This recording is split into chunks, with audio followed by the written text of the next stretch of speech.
week 9 of the fantasy football season, and here's a few running backs I have as sleeper options this week. The first guy, Derrick Gore of the Kansas City Chiefs. Derrick Gore last week on Monday Night Football, he came out of nowhere, was Gore, and he had a big ball game in a limited amount of touches, 11 carries, 48 yards, and a touchdown. But he was just carrying defenders. He was finding the holes, was Gore, and he looked good in this ball game. But Darrell Williams still had a lot of touches. But right now, I think the Chiefs here, they're going to try to go back to basics. They're going to try to run the football a lot. And Gore's more of a power back, where Darrell Williams is a more left to right runner and receiving back out of the backfield. So Gore in this ball game versus the Green Bay Packers this week, I could see him getting 10 to 12 touches, with possibly goal line touches as well here for this Kansas City Chiefs team. And this week he was added in 26% of fantasy leagues, but he's still available right now in 74% of leagues. So right here, I think Gore is a decent sleeper option at the running back position this week. The next running back is A.J. Dillon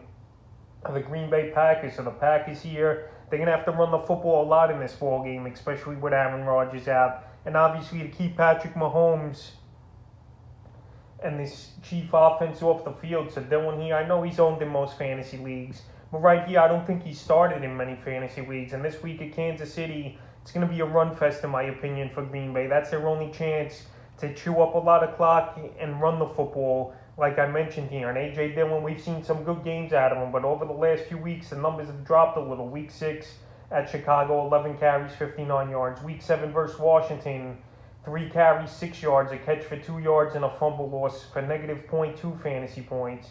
And last week at Arizona, 16 carries, 78 yards, so a pretty decent game there. But I think he could get upwards here in this ball game of maybe 20, 25 total touches, because they're going to need him in a big way here, is this Green Bay Packer team, if they want any chance of winning this ball game this week here. And I think A.J. Dillon could carve out a decent ball game in this one and get maybe anywhere from 10 to 13 fantasy points in PPR leagues. And the third and final sleeper I have at running back this week's Mark Ingram of the New Orleans Saints. So Mark Ingram, he looked good in his return to New Orleans in Week 8 versus the Tampa Bay Buccaneers. 6 carries, 27 yards, and he added 2 catches for 25 yards. So right here in Week 9 versus Atlanta, with Jameis Winston out for the season now, I think even Simeon or Hill, they're going to run the football more. They want to give Kamara some rest in between snaps and drives here. And Mark Ingram's the perfect complement. We've seen it a few seasons ago before Ingram left in free agency, that him and Kamara was one of the best 1-2 punches in pro football. Now with the injury to Jameis, we're going to see that once again here for the New Orleans Saints. And Ingram, he's available in 62% of fantasy leagues. And this week versus Atlanta, that gives up the 7th most fantasy points to running backs.